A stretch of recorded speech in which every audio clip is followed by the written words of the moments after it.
తగలబెట్టారా ఇటువంటి అన్ని? అది కాదు, ఇవన్నీ కూడా ఉన్నాయి. ఇప్పుడు ఆ కేవీ సత్యనారాయణ సిఎఫ్ఎంఎస్ సిస్టమ్ ఇదే రవిచంద్ర ఉన్నప్పుడు మీకు తెలుసు కుటుంబరావు గారు సిఎఫ్ఎంఎస్ సిస్టమ్ ఏమైంది?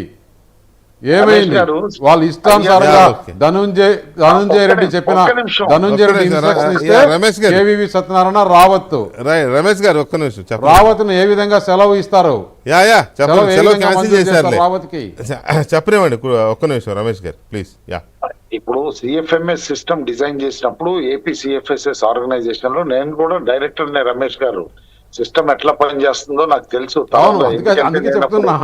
అదే ఇవన్నీ కూడా తెలుసు. ఎన్ని అవకతవకలు చేశారు, ఎవరి ఆర్డర్తో డిస్ట్రాయ్ చేశారు, ఎన్ని అవకతవకలు జరిగినాయి, ఎన్ని ఇందులోనమాట స్కాములు జరిగినాయి అనేది కూడా తెలుసు. అన్ని కూడా తీస్తున్నాము, అన్ని ప్రతిదీ కూడా కెలకటం జరుగుతోంది. ఆఫీసర్స్ రిలీవ్ అవ్వటానికి అన్నిటికన్నా ముఖ్యంగా సాక్షి పేపర్ కు సాక్షి టీవీకి ఎంత డబ్బులు కట్టారు, ఎంత అడ్వర్టైజ్మెంట్ ఇచ్చారు, వాలంటీర్లకి పేపర్ ఇచ్చి డబ్బులు తీసుకోవాలని ఎవరు ఆర్డర్ ఇచ్చారు? వాసుదేవ్ రెడ్డి ఎంత లిక్కర్ కొన్నాడు, ఎక్కడి నుంచి కొన్నాడు, ఎంత కొన్నాడు, కాదండి. ఇన్ని విషయాలు తెలిసిన మీరు ఏపీలో ఎమ్మెల్యేగా గెలిచి ఏ ఆర్థిక మంత్రిగానో ఇంకో రకంగానో ఉంటే బాగుండేదో, మీరు ఎంపీకి వెళ్ళిపోతున్నారు. చెప్పే చాలా వ్యాలిడ్ పాయింట్స్ ఇవన్నీ. నిజమే, ఏం లేదు.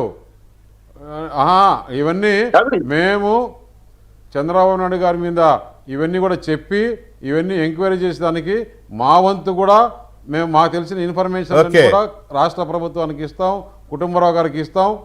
మేము ముఖ్యంగా ఇవన్నీ ఎంక్వైరీ చేయాలా, ఎవరైతే దోషులు కొట్టారో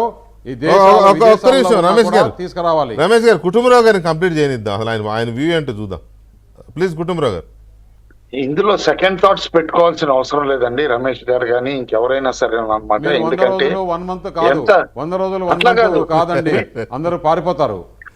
అది కాదు, 100 రోజులకి నేను అనేది ఈ పేపర్లు ఇవ్వటానికి కాదండి. మీరు అర్థం చేసుకోవాలి సీఎం రమేష్ గారు, finance the with in 1 week వచ్చేస్తుంది కూడా అనమాట. వైట్ పేపరు డెప్త్ ఎంత ఉందనేది తెలియట్లేదు. లైక్ ఇవాళ నేను ఫైనాన్స్ డిపార్ట్మెంట్ దగ్గర నుంచి జస్ట్ నా కపుల్ ఆఫ్ ఫోన్స్ నేను చేస్తే నేను చెప్తే ఎంత షేమ్ఫుల్ అనిపిస్తుందంటే, జస్ట్ స్వీపర్స్ అండి, ఊడ్చే వర్కర్స్ కి కానీ హాస్పిటల్లో అనమాట క్లీన్లీనెస్ మెయింటైన్ చేసే వాళ్ళకి కానీ సంవత్సరం నుంచి జీతాలు ఇవ్వకుండా చిన్న బిల్లులు 25 కోట్లు 35 కోట్లు ఏంటి ఫుల్ 1 ఇయర్ ఏరియర్స్ కూడా పెండింగ్ పెట్టారంటే ఆలోచించాలి. Depth of the problem first తెలుసుకోవాలి. పైన మనకు తెలిసిన విషయాలు కానీ ఇన్ని రోజుల నుంచి మనం బయట నుంచి అబ్జర్వ్ చేసి కనుక్కొని మనం హోంవర్క్ చేసి తీసుకున్నాయి కాకుండా యాక్చువల్ గా ఇప్పుడు ప్రభుత్వం ఫామ్ అయిన తర్వాత చూస్తే కనుక డెప్త్ నిజంగా భయానకంగా ఉంది, అందులో డౌట్ లేదు. అండ్ ఇది ప్రజలకి తెలియపరచాలి. దీనికి బాధ్యులు ఎవరైతే అయ్యారో అనమాట వాళ్ళని పనిష్మెంట్ కూడా చేయాలి వితౌట్ ఎనీ డౌట్. ఎందుకంటే ఇది tax payer money, public money ఏ విధంగా మిస్యూజ్ అయింది, ఏ విధంగా దోపిడీ జరిగింది, ఇవన్నీ కూడా అనమాట క్లియర్లీ పబ్లిక్ ఎక్స్ప్లెయిన్ చేయడం కూడా డ్యూటీ కొత్త ప్రభుత్వం, అందులో డౌటే లేదు.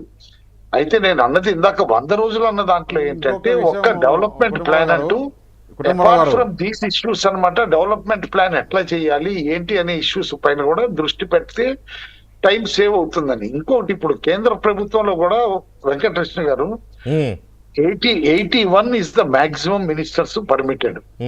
అయితే అందులో 28 క్యాబినెట్ ఉంటారు, 3 ఇండిపెండెంట్ ఛార్జ్ ఉంటారు, దాదాపు 44 నుంచి 47 మంది అనమాట మినిస్టర్ ఆఫ్ స్టేట్ ఉంటారు. అయితే కీలకంగా ఇందాక విక్రమ్ గారు చెప్పినట్టు కూడా కీలకమైన శాఖల 28లో దాదాపు 15 ఉన్నాయి, డౌట్ లేదు. అయితే ఇప్పుడు ఏదైనా తెలుగుదేశం పార్టీ ఆశిస్తారు కుటుంబరావు గారు అది కాదండి చర్చ, దయచేసి నా మాట వినండి. ఇప్పుడు శాఖలు మంత్రి పదవులు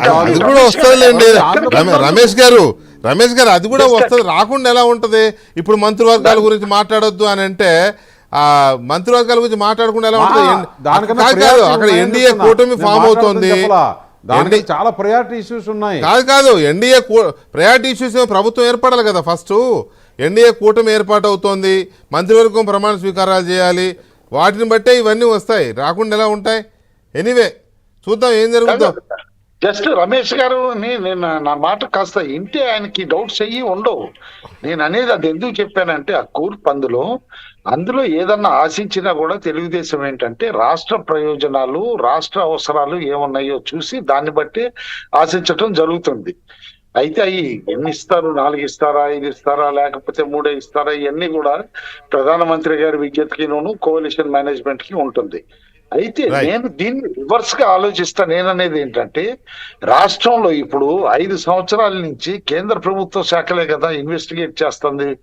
ఏది ఇప్పుడు ప్రతిపక్ష నాయకుడైన జగన్మోహన్ రెడ్డిని, అప్పుడు పాలిస్తున్న ముఖ్యమంత్రిని కేసులు ఎట్లా డిలే అయినాయి, ఆ డిలే అయిన కేసులు ఎక్స్పీడియస్ గా ఎట్లా చేయాలి, ఏదన్నా డిపార్ట్మెంట్ హైరార్కీ ఉందా, ఇట్లా ఇవన్నీ కూడా అన్నమాట బేరీజ్ చేసుకోవటం జరుగుతుంది. ఎందుకంటే రైట్. ఒక